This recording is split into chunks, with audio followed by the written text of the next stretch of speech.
সুপ্রিয় বন্ধুগণ, আমি এখন আছি দিনাজপুর কান্তজিউ মন্দিরের সামনেই আমরা দেখতে পাচ্ছি এক কাকা। তিনি বাঁশি বাজাচ্ছে, তিনি বাঁশি বিক্রি করে মূলত।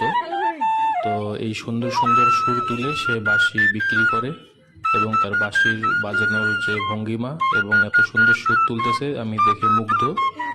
আপনারা শুনুন, অনেক ভালো লাগবে।